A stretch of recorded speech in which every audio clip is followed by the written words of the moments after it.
states continues to talk in two tongues on highway status. Koi mari yani long bagi wari ni KJC gi September ki tang mari koi gi su agreement tau na extend tau bagi agreement tau na bagi duda koi na tham gi si National Highway to Imphal to Dimapur road si adum reopen open tau raga lai goods sing puthok pusin da thing ba laite masida athing ba laite adumaku maitai community gi oina buffer zone lansin ba yaroi habni ja adu itaragadi makoina tongan ba community chat pa yaraga su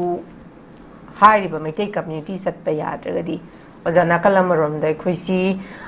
population da khoina yamda bagi du thina da bada adumak chahi lising ani hena lerakpa manipur gi history sigi wari sigi matungina maitai hariba sing si akhoi community sina big brother gi role ma laurga su lakpare masigi matang da hariba National Highway to Imphal to Dimapur road sida makhoi gi close to walaite duma free movement ya edu maitai sing gi oina di buffer zone lansin ba yaroi masi karigumba lansin lamlaga di madu da tholokpa kenosi masana logadabni khokadabni haiba thamli oja sigi matang da kari kamain thambini hari ma sini ngasai koloni gi masat haise ko colonialism gi loisangar kanda hojina Blue Hills colonialism gaina kan thola ija khoi gi singlam gi mayam da riba neo colonialism gi concept pa lakpa gi treatment mawong ne khoi da tawri se yamna khangna ba pota adum leidana kano gi sakhau ji chak singa lam lama kani ko sa khoi thai dana samai tawdana sai gi yari makai ko chinjak ta mipan tanghan ba mayama sigi wari akoi 1949 gi 39 gi second pilan ko ni sebenarnya pilan gi sak tang bagi adu su isa gi posok lai jada na ta namdana asa gi ba honto ki badagi honto ki no hai badagi sak tang sok to salang khuk ki khong chi chat lai ri ne ko aina ko koi tak na lai se atai kai sunna te national highway is the politics tau bse yamna do akoi do hojik tawri ba situation sida buffer haiba maga sai gi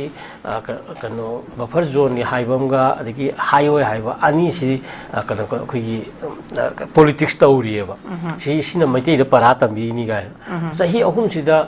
kano machine achauba impact ama pi da budi natte ko maram ni bar ki saruk amanda no ina laibada transportation da adagi akoi gi tongan ba kudong thiba mayam de koi pi khange ba aduga akhoi gi oiba kano sisu khara yenga dawne habni da samaina pangtau tawba yaba kano natte ba akhoi se akhoi da adu kano da highway da politics tawbasi akhoi adum immune oirabani akhoi di adum thingmojo moi thingningoi ne yes pura thingjangro aju moi thingningoi ba maramdi manipur ro bharat tagi chakhiba ta abne ba aduna sine hena akhoi di immune oije moi khangadamni तहोइदब थबकनी national highway free ओइरे हाइरगा मैतै चटप यारोय हाइबदुदी particularly Meitei दि एम तौरे हाइबसी ताकपद नतन सुमब पोषक अमखकनेबा अदुना अखोइद करी रिएक्ट तौरके गा पसाउ साउर खोइजाउन डिसिजन लर कान याम साउनरे अदुदी खाइदोअजी गायन ngасai काश्मीर की लद्दाख की करी की तौरिबा सिगी पोइसन जे कमाय तागदगे सिदा मोय कन खल्लिबनेबा अदु अखोइगी अदुगी पोतु अखोइ सिदि यारोय हाइबनिदा अदुगी फॉर्मूला अदु सिदा पानबे यारोय हाइबनिदा aduna kano haiba posaksi yang kana masi tawhoidabani tawroidabani aduna buffer zone lehalloidabani aduga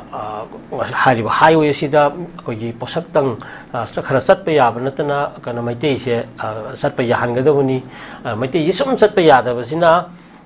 saigi sum kuisala agadi akoi su sujat chaningdabagi kano ma laktoini aduna adugi oiba akoi dadi engsa haigi jagi bido 1939 gi du adai mamangi period akoi surplus economy leidana kotna lakpani leisure resourcing mayam akoi manage dam torkani ko akoi yam innovative oiba am creative oiba akoi da akoi yaujeri ko and leisure land resource mayam sing da Israel gi pikra manipur de hena pikpa Israel din marubhumi du da lengoi macet mayam do madu ka fertile le won thu okanda samudra wang ma kaya lal satlaga un matum pha akanda मकोई तुरियन चेन पोंती नि तुरियन की इसिंग नगी इसिंग थक पंग पोंती नि तो आदि आइस बा कुछ कनो अखोई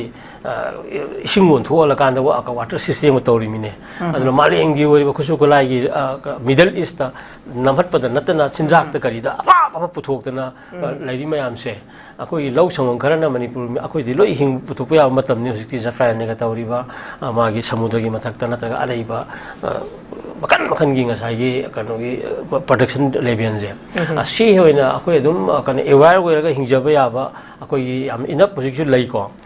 mayam si da adum manage tawgi ni akoi khara khara adum laura tawba di sigum ba da sangjal loi do bani bharat itself na magi we ba boundary sining thi na ngakam thuena khalaga di madugi manung da laiba ma largest security ki manung da kanoni emerging power ma sa laiba army ki power laiba ko ni so hum so position da laiba mayam si yeng kan da adagi economic power da hum mari da sar la ani ga na laiba mayam si yeng kan manipur thoi issues masa khara si di